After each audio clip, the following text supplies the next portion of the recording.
अरे अश्विनीचे सगळे reports normal आलेत. ती आपल्या बाळाची सरोगेट मदर होऊ शकते. कन्सीव्ह झाल्यानंतर नॉर्मल होईलही ती, पण आत्ता फार अवघडलेली वाटली. या जगाला ओरडून सांगेन, या प्रधानांनी फसवलंय आपल्याला. सगळे रिपोर्ट्स नॉर्मल आहेत.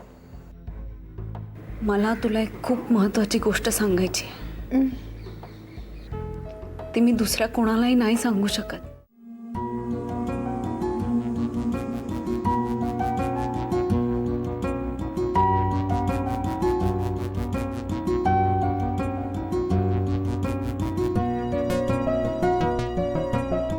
आज दादा आणि नमिताच्या आयुष्यातला एक अत्यंत महत्त्वाचा दिवस. नमिताला आवडणाऱ्या अश्विनीचे सगळे रिपोर्ट्स नॉर्मल आहे. याही वेळेला मागच्यासारखं अपयश आलं तर? माझ्यातला डॉक्टर सगळं समजून घेईल, पण दादाची बहीण, माची मुलगी म्हणून मला ते सहन नाही होणार. दादाचा वंश आता वाढायलाच हवा. माच्या मांडीवर नातवंड यायला हवं. नमिताला आईपणाचं सुख मिळायला हवं. देवा, भल्या बुऱ्याचं फळ देणारा जर तूच असशील तर नमिताच्या पदरात प्रधानांच्या पुण्याईचं फळ घाल.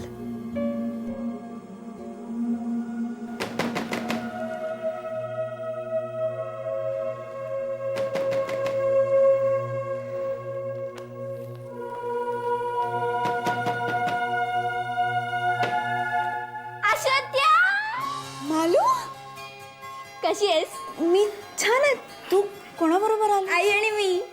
दुष्यंतला नाही आणलं मुद्दामून. तुझं सामान असेल ना, बरोबर जाताना रिक्षात गर्दी होईल. कशी आहेस? मस्त. वहिनी कुठे आहे? रिक्षावाल्याला पैसे देते. मग तिथे पैसे देणार, मग जिने चढून वर येणार, मग मी धावत आले वर. तू शाळेत नाही गेलीस? अगं मधल्या सुट्टीहून आले परत. इथे यायचं होतं ना.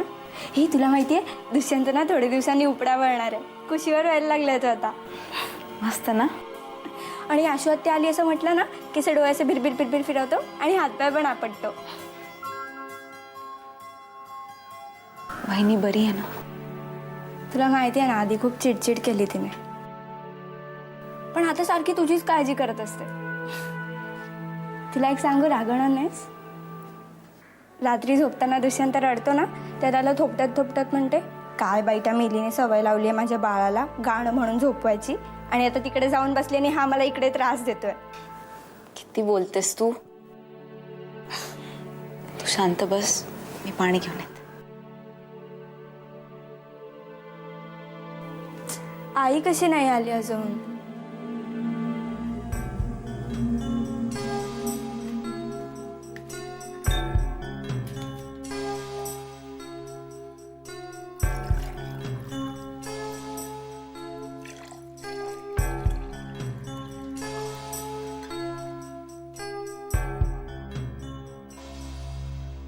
तेव्हा हे काय रे आणलंस समोर?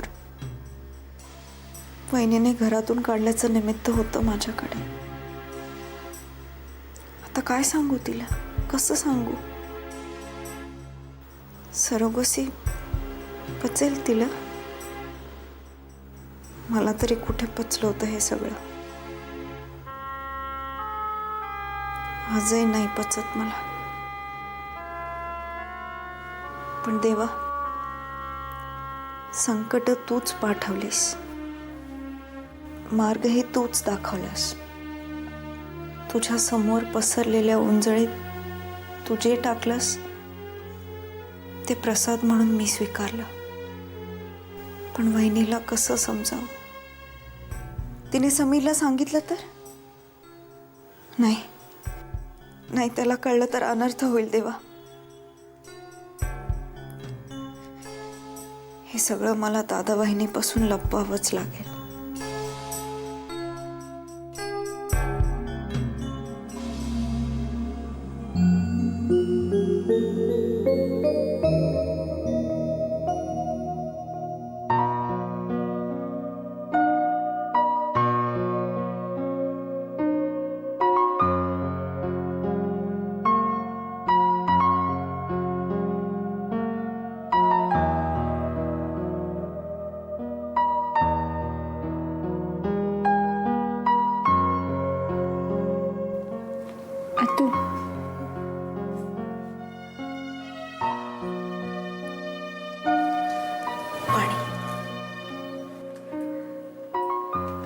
कशी आहेस अश्विनी तू?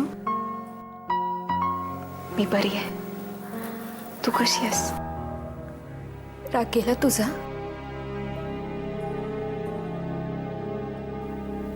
मला तुझा राग आलाच नव्हता वहिनी. बॅग पॅक केलंच, निघूया आपण. मी बॅग आणू आत तू? नाही नको.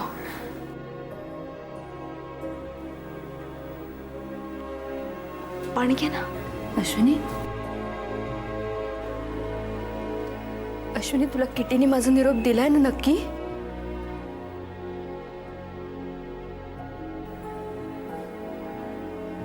दिला.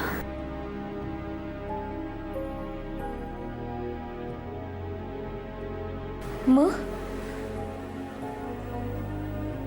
अश्विनी, तू इतकं तुटक तुटक का बोलतीयस? अगं घर म्हटलं की भांड्याला भांडं लागणारच ना.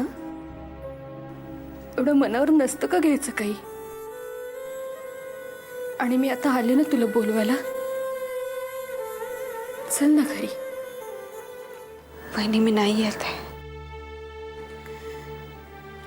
अश्विनी, आता नाक रगडून माफी मागू का मी तुझी? नको असं बोल. माझ्या मनातही असं नाही. अश्विनी, अगं तुझ्याबद्दल काहीतरी वाटतं म्हणून तुला न्यायला आले ना मी. आधी कुणा शब्द माझ्या तोंडून गेला असेल तर विसरून जा ना सगळं. चल ना बाळा घरी. मला नको आग्रह करू वहिनी. माझ्याकडे नकाराला शब्द नाहीयेत, पण माझा नकारच आहे. तू असं नको बोलू प्लीज. तू चल ना घरी. तू नसतेस तर चुकल्यासारखं वाटतं का? तू प्लीज चल. अश्विनी, कसं समजावून सांगू ग तुला? ते घर तुझंच आहे, तुझंच राहील. तुला जेव्हा यावंसं वाटेल तेव्हा तिथे निघून ये. मी खूप वाट बघेन तुझी.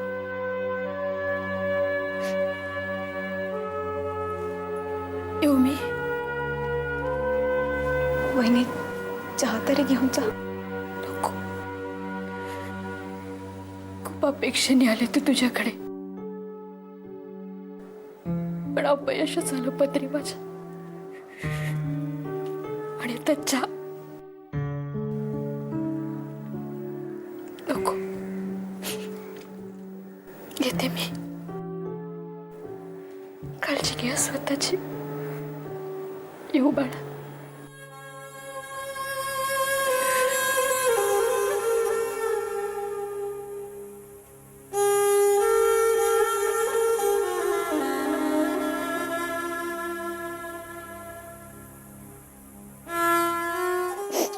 चल ना गं प्लीज.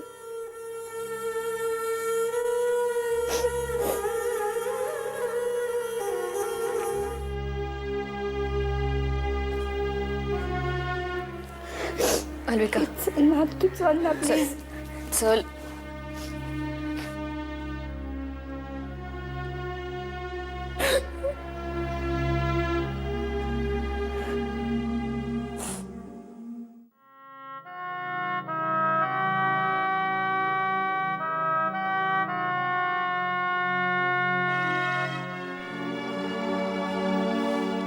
नमस्कार डॉक्टर.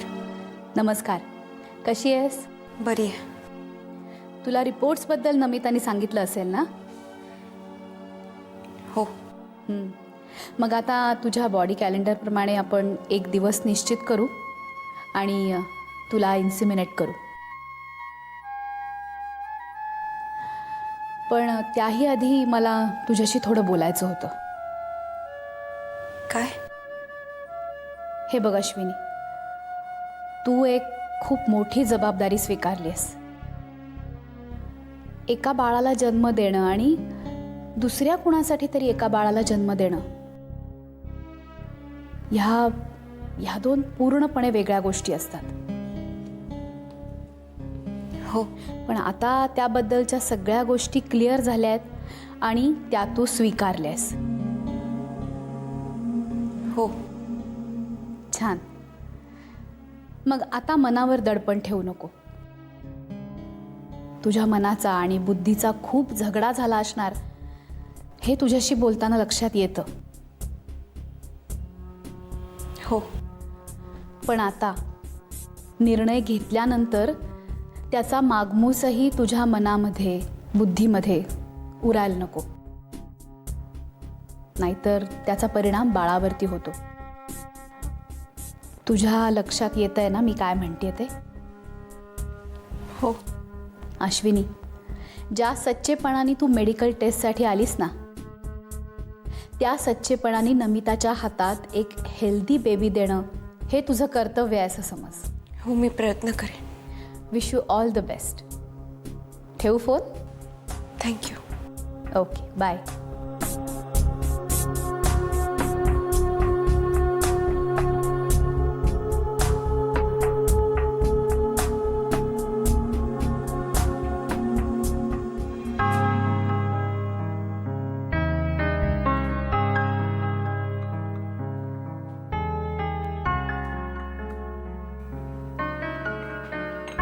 किटी. किटी. किट्या. उठ ना. मारलं त्याने मला. किटी ऐक ना. मारलं त्याने मला. मारलं त्याने. मला ना तुझ्याशी खूप महत्वाचं बोलायचं आहे. उठून बस ना. उठ ना. काय करते ग तू? तुला झोपेतून उठा. आईला चायला झोपेतनं उठवते का आयुष्यातनं उठवतेस तू? झोपेतून उठवते. किटी, मी जे सांगणार आहे ते नीट ऐकशील. डोळे, डोकं आणि कान ठिकाणावर ठेवून ऐक प्लीज. किटी, मी जे तुला सांगणार आहे ते तू खूपदा जाणून घ्यायचा प्रयत्न केलास, पण मी ते तुझ्यापासून लपवण्यासाठी माझ्या जीवाचं रान केलं. कारण मला यातून बाहेर पडण्याचा मार्ग शोधायचा होता.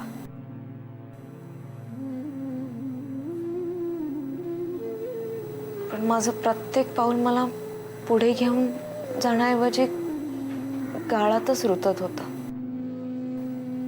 किती तुला आठवतं आपण दोघी देवळात गेलो होतो. तुझी आणि देवाची चांगली ओळख आहे, चल असं म्हणून तू मला घेऊन गेली होतीस. तेव्हा देवाकडे तू जे मागितलंस ते देवाने माझ्या कपाळी रेखलं.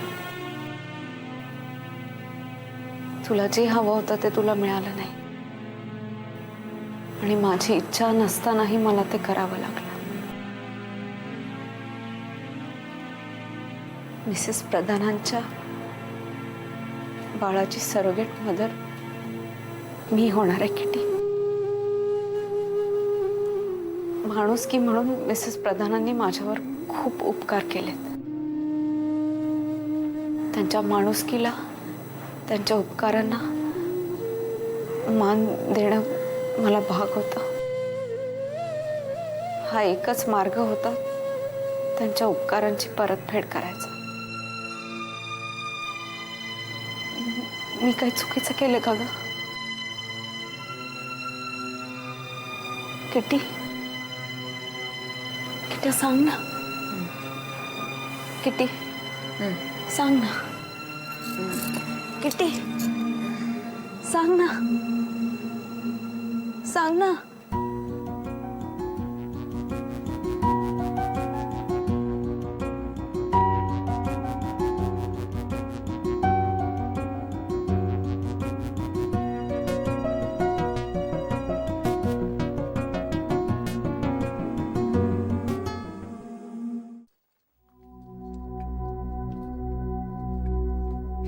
Good morning.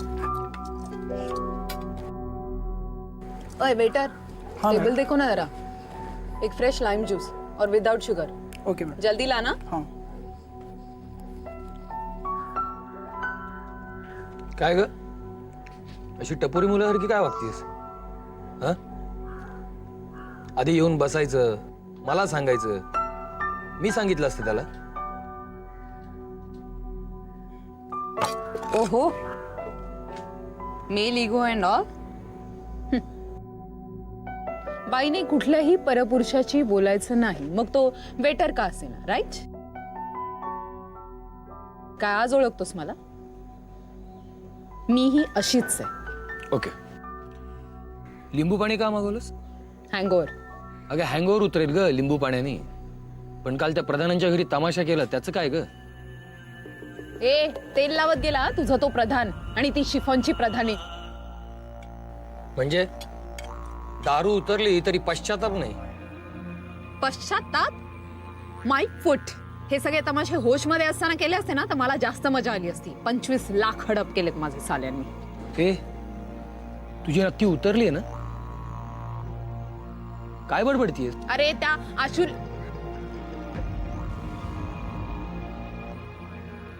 त्या आशूला उचलून ते पैसे देऊ शकतात?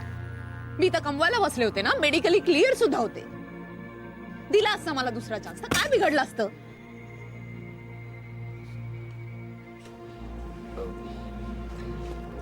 सोड ना यार.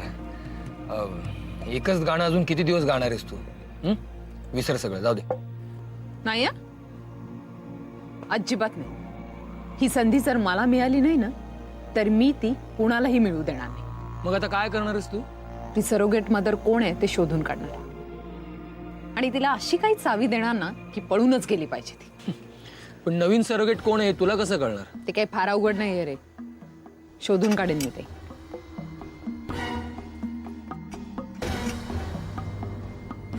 दोन मी निघते. अरे इतक्यात? एक काम आठव, नंतर भेटू please. Don't mind my baby. ओए बेटा, नींबू पानी अच्छा था. Thank you madam.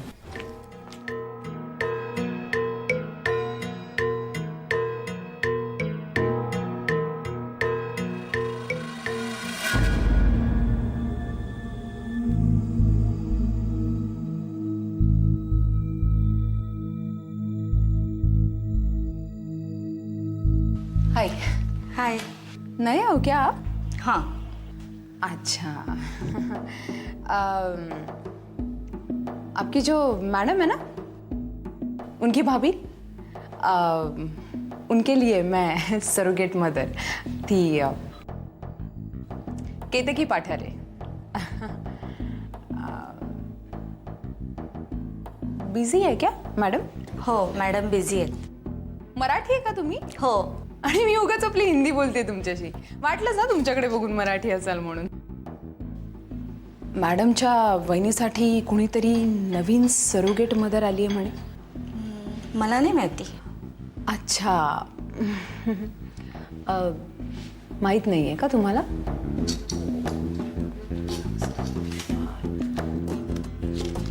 नाही असं तरी मी नवीन सरोगेट मदर कोण आहे ते म्हणजे कुणीतरी एखादी मुलगी सारखी सारखी येत असेल. नाही मला फक्त तिचं नाव आणि पत्ता हवाय तुमच्याकडे. तेवढंच फक्त हवं.